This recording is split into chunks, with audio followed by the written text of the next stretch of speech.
What you've just heard is one of the many deaths from the monkey, the new major motion picture from Osgood Perkins, Stephen King, and James Wan. Experience it in theaters everywhere this Friday, because everybody dies, and that's life.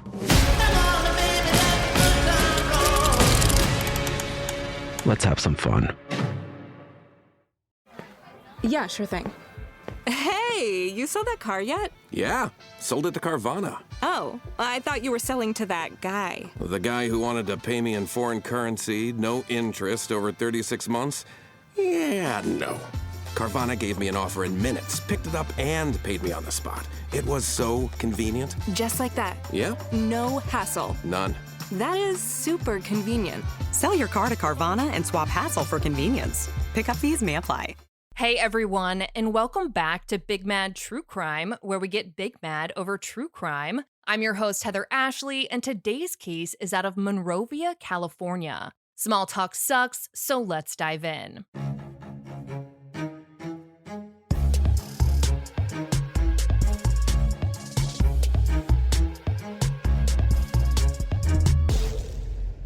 "31-year-old Amanda Custer had been through some hard times. She was the proud mother of an 8-year-old son who, at the time, lived with her parents in Idaho. Even though they were apart, her Facebook was filled with photos of the two of them, and of course, some pictures of her and her canine sidekick, Piper.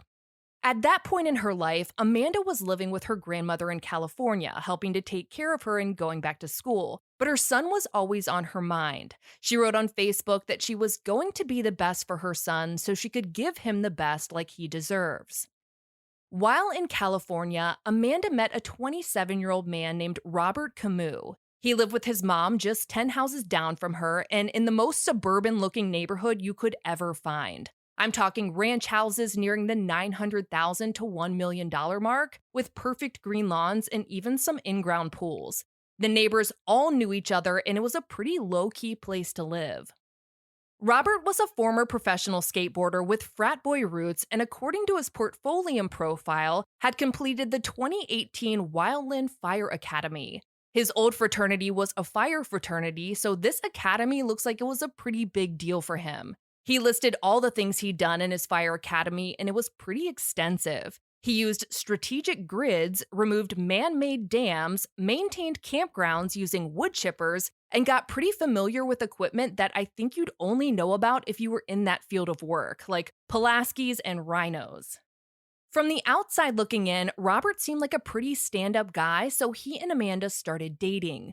Unfortunately, looks can be deceiving, and their 2-year relationship became an extremely toxic one that in time escalated to abuse. In February of 2019, after what looks like a breakup, Amanda wound up filing for a restraining order against Robert. According to ABC7, she accused him of creating more than 100 phone numbers to verbally bash her. I can only assume he'd used one or several of those Wi-Fi calling and texting apps where you can change your phone number whenever you want as many times as you want. Those apps can actually be pretty hard to trace back to the original user, especially if they use a fake email to sign up for it. Taking the time to create 100 fake phone numbers and then actually using them was Creepville dedication level 10, but that didn't even scratch the surface of what Robert had allegedly done. The Baltimore Sun reports that Amanda also wrote in her petition for the restraining order that in late January, Robert had scaled her grandmother's fence to try and get into Amanda's bedroom. She wound up sitting on the floor until she couldn't hear him anymore. Once Amanda couldn't hear him, she looked out of her window and saw him walking away with a hatchet. Judging by her next comment, it looks like the hatchet might have belonged to them, because she opened the window and asked him if he was going to take that too, like he'd taken her school book. What happened next is straight out of every jump scare video you have ever seen, because she says that's when Robert turned around and ran towards her window and broke it with that hatchet. After breaking her double-paned bedroom window with it, she says he then used it to smash off the side mirrors of her grandmother's car. Robert wound up being charged with vandalism and pleading not guilty, but Amanda was concerned because, according to her, he had a 12-gauge shotgun and a handgun that he kept under his bed. She wrote that she was worried that Robert might hurt her dog, Piper. that he would either hurt or kill her dog in an effort to hurt her. Of all the things listed in Amanda's petition, the part about her dog really stuck out to me. I expected her to write that she was in fear for her life, but she was in fear for her dog's. Can you imagine the mental anguish a person has to go through to fear that their alleged abuser is going to hurt or kill their animal in an effort to hurt them? Knowing all of that, you'd assume that obviously Amanda's restraining order was granted, but you would be wrong. It was denied, and after it was denied, Robert decided to file one of his own. According to the Baltimore Sun, he wrote that Amanda had hit him on multiple occasions, and then he asked for $2,000 from her for counseling and temporary housing. Robert's request was also denied.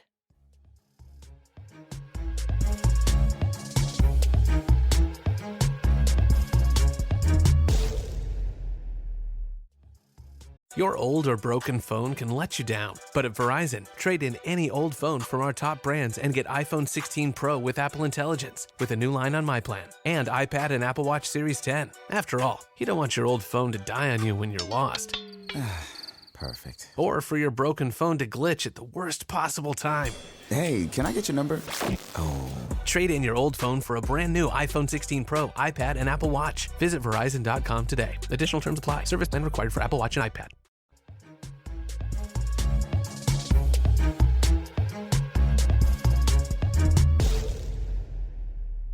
The following month, Amanda did her best to move on with her life. While she was helping her grandmother with anything she needed and putting her best foot forward to be what her son needed her to be, Robert was busy polishing his image on LinkedIn.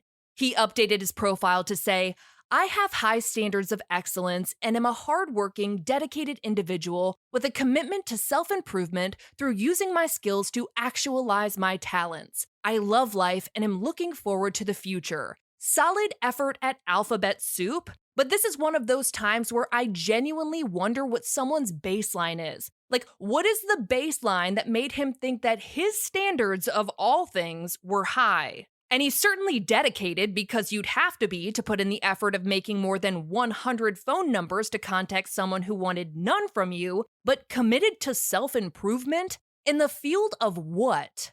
I'm becoming more and more aware of the fact that you can lie about literally anything on the internet, which is mortifying in a world of online dating. Stay vigilant, folks. A month or so went by without much incident until April 22nd. It was then that it became clear that Amanda genuinely needed that restraining order that she had been denied. According to CBS, Robert was accused of battering Amanda, strangling her, and threatening her with a taser. She was able to break free and run to a house nearby for help, but the attack didn't stop there. KTLA reports that Robert ran in after her and then proceeded to attack the elderly man who was trying to help her. LA.com reports that Amanda was finally able to get a restraining order against him that day, but her grandmother's attempt to get one was denied. Her grandmother stated that Robert had attacked Amanda, choking her and leaving her face bloody, and that he would drive by their house frequently and harass them, but I guess that wasn't enough. It took until May 29th for Robert to be charged for the April incident, and I wish I could tell you why it took that long, but he was charged with first-degree burglary with a person present, injuring a girlfriend, assault by means of force likely to produce great bodily injury, and battery. Patch.com reports that the prosecutor wanted him held on a $150,000 bail, and I don't know what the final amount was, but he got out and was given a GPS monitor. I'd love to tell you that the charges, the restraining order, and the GPS monitor made any kind of difference, that it actually protected Amanda in any way, but it didn't. A little after 8 a.m. on Monday, July 29th, 2019, exactly 2 months after he was charged, deputies received a call about domestic violence. It was Robert's house. When they got there, neither Robert nor Amanda were there, but they did find evidence of an assault, including blood. But it gets worse. Witnesses told deputies that they'd seen Robert placing Amanda's body in the trunk of his Prius. Now, initial reports on the state of Amanda when she was being placed into the trunk were a little bit hazy. The first report I saw was that she didn't resist, and then it turned into she was limp, and then she was lifeless. Either way, things weren't looking good. Hearing all of this, the LA County Sheriff's Department didn't waste any time. They issued a press release to all local news stations to be on the lookout for Amanda, that they believe she'd been kidnapped by her ex-boyfriend and that she was last seen being placed in the trunk of his 2017 Toyota Prius. They released a photo of both of them and Robert's license plate in the hopes that someone might see him driving somewhere and call it in. What caught everyone's eye was that the number they gave to report any sightings wasn't the desk line, it wasn't the missing persons unit, it was the homicide unit. They believed Amanda was in immediate danger, and frankly, I think everyone did. This news swept across Monrovia really quickly. Everyone who lived in their quiet suburban neighborhood seemed genuinely shocked. One neighbor told CBS that they'd seen Robert and Amanda argue before, but never thought he was capable of hurting her, adding, "But you never know. You never know in the heat of the moment what's going to happen. I'm afraid for her. I hope she's okay and this all gets sorted out." Another neighbor told ABC7 that Robert's parents were one of the nicest couples in their community, saying, "No matter how well you parent a child, outside influences come in and it's absolutely no reflection on the parent at all. They've been wonderful, wonderful people, and it's just too bad that their son took a wrong turn." And I think that's an important thing to note here. Sometimes in true crime, there's a tendency to put blame on the family members of the perpetrators, but from everything I've seen, Robert's family was well respected. There was an all-out manhunt for Robert. The deputies were on the lookout, the public was on the lookout, but not a single person spotted him, at least no one knew they had. It wasn't until the early morning hours of the following day, around 2:45 a.m., that the deputies found him. According to the Daily Mail, he hadn't skipped town, he hadn't tried to make a break for it, he was found just 24 miles from his house in downtown LA. Amanda was not with him. When Robert was found, he was in the back seat of his Prius and refused to get out. SWAT was called, and as they surrounded his vehicle for almost 5 hours, CBS reports that he would occasionally pretend to sleep, which is a really weird flex. I mean, either you're trying to Groundhog Day the fact that you're completely aware that SWAT is trying to get you out of your car because people reported seeing you put your ex-girlfriend in the trunk, or you're trying to convince people that you give absolutely zero fucks about the severity of this situation and want people to think you're capable of falling asleep. Regardless, law enforcement was successfully able to ruin his faux slumber by pumping tear gas into his little Prius. He rolled out and was taken into custody. In summary, Robert fucked around and found out. The outlet reports that he was taken in on suspicion of burglary and domestic violence, while investigators tried to figure out what happened to Amanda. Their first order of business was processing his car, and in the trunk, they found drops of what appeared to be blood, along with a digging tool. I'd be more specific about what tool it was, but it was literally referred to as a digging tool. With more evidence that something terrible had happened to Amanda, deputies tried to track down everywhere Robert had gone on the 29th, which was kind of easy since he was wearing a GPS monitor. We know that deputies responded to Robert's home a little after 8 a.m. that morning, but according to a timeline by KTLA, by 8:32 a.m., he headed east and, I shit you not, stopped at a Del Taco. 5 minutes later, he decided he needed some cigarettes, so he continued east, stopping at a gas station. Fast forward 15 minutes or so, and at 8:56 a.m., Robert was seen further east in the area of Padua Avenue and Baseline Road. He kept heading east and around 9:27 a.m. stopped at an Arco gas station on Sierra Avenue, which is just south of Lytle Creek, which, by the way, is in the middle of a mountain range, the San Gabrial Mountains at that.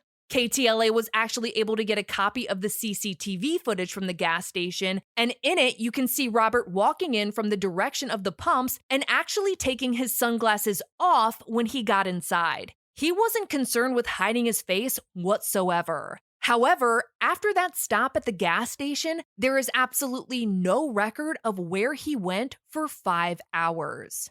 At 9:27, he was at that gas station at the base of the mountains, and at 2:41 p.m., he popped back up at an ATM back west, pretty close to his house. It wasn't like he was trying to hide at all. Whatever happened in those 5 hours likely holds the key to what happened to Amanda.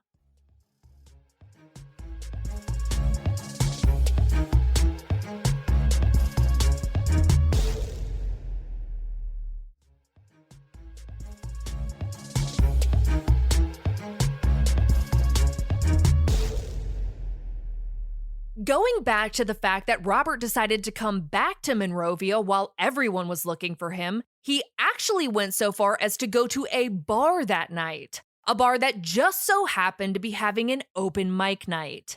This one kind of threw me. Did he think he'd be harder to find if he was in a crowded place, or did he just assume he was untouchable? You can be the judge of that. While at this bar, Robert, dressed like a retired frat boy, blazer and all, decided that it was his time to shine, that this would be the start of his rap career, and there is cell phone video to prove it.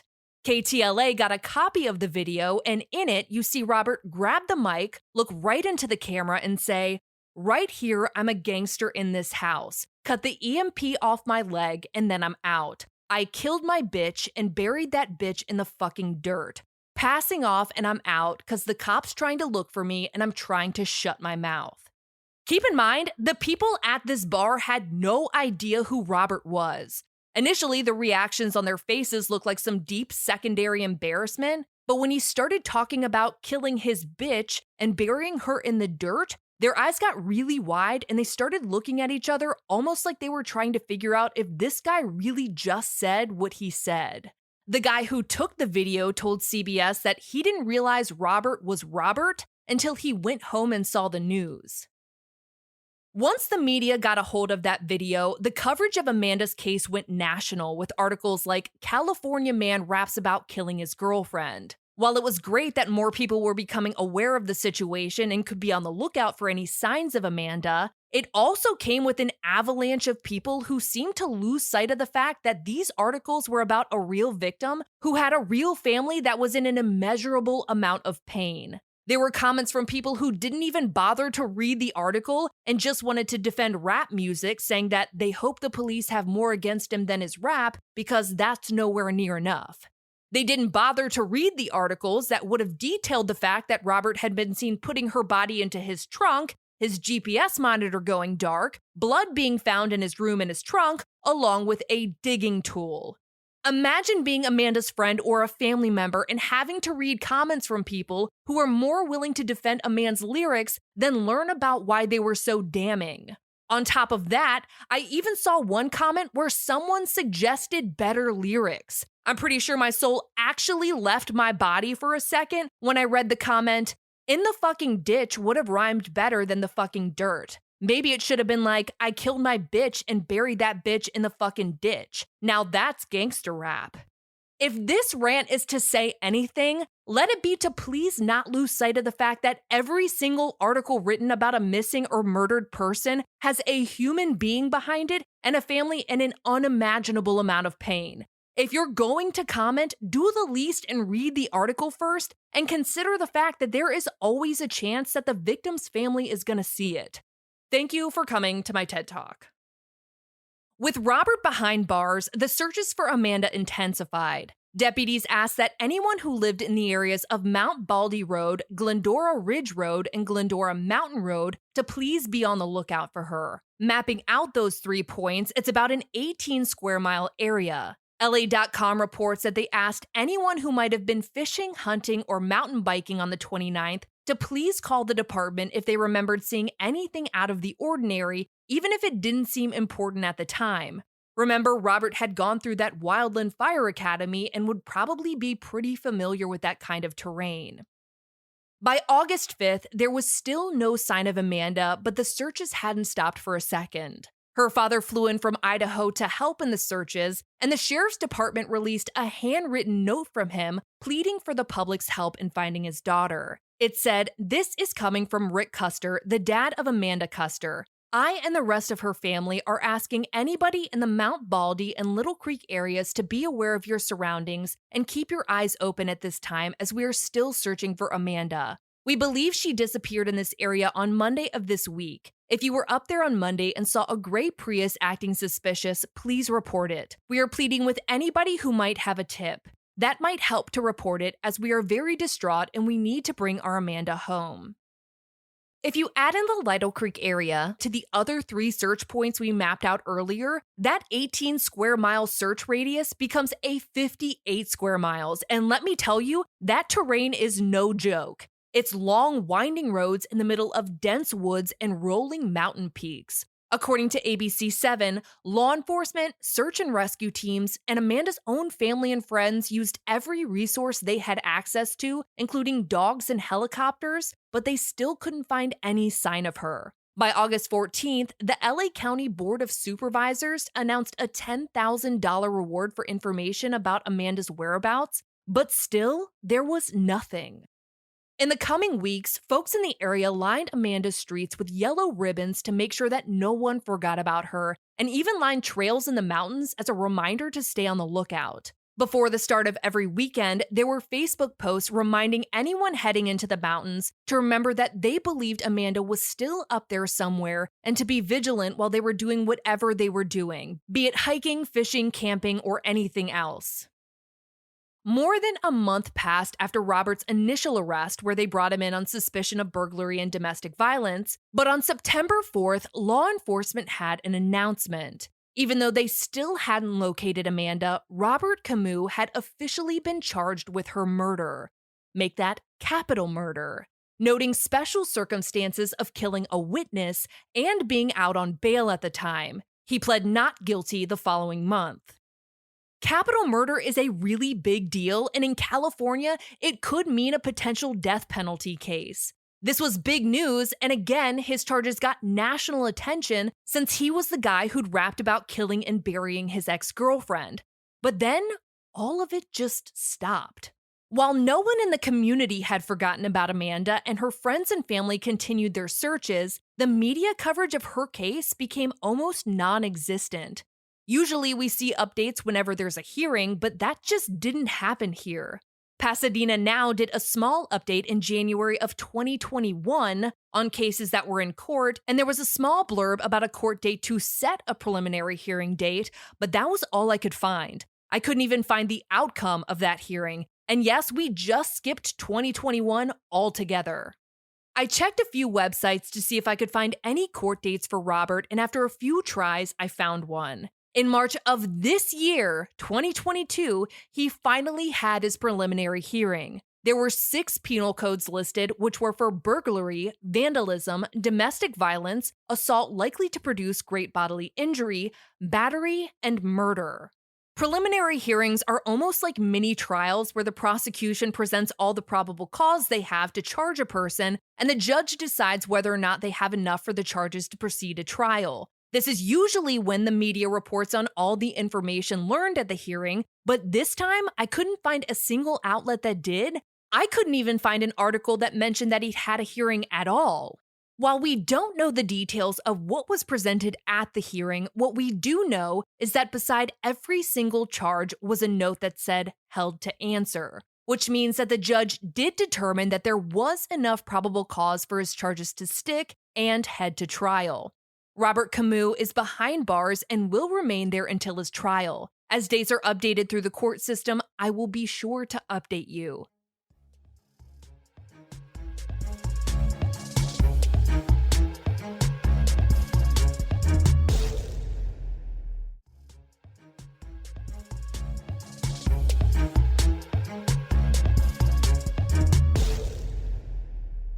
Without any doubt, this has been an extremely long and agonizing 2 years for Amanda's family and friends. She is still missing, and they and the community have resolved to never stop looking for her. A local group in the area talked about doing a Christmas drive for her son in the months after she went missing, knowing that even though he was in Idaho, it would be the first Christmas without his mom. According to a friend on Facebook, her grandmother has continued to raise her dog Piper and hasn't moved a single one of Amanda's things. Her room, her shoes, and her chair on the front porch are exactly where she left them. Friends in the area update her missing persons flyers and replace old ones with new ones, while a woman in her neighborhood has never given up on making sure that everyone stays aware of their surroundings when heading into the mountains.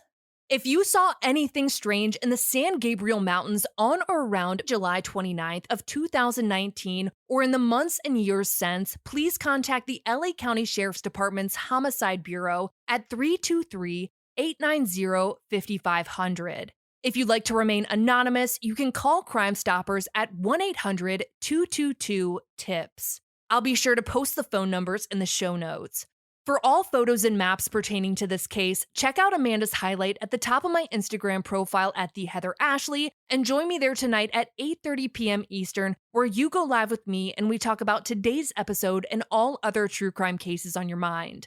If you like your podcast ad-free, head over to our Patreon at patreon.com/BigMadTrueCrime, where for just $1 whole a month, your episodes are totally ad-free. If you need more episodes in your life, for just $5 a month, you get a bonus episode on the first Monday of every month. All your episodes are ad-free, and you'll also receive a forever discount code for all Big Mad True Crime merch. And of course, anytime you sign up, you get instant access to all previous bonus episodes.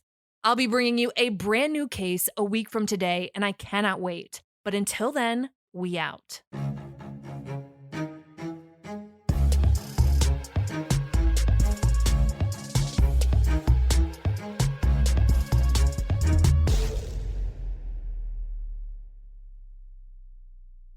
Master of horror Stephen King raves about the monkey. You've never seen anything like it. It's insane. The monkey that likes killing our family, it's back. Critics are calling it the most fun horror movie in years. It's a bloody, bloody, bloody fun time. Dad, I'm scared. I know. From producer James Wan and Longlegs writer-director Osgood Perkins comes the horror movie event of the year, The Monkey. Rated R. Now playing in theaters.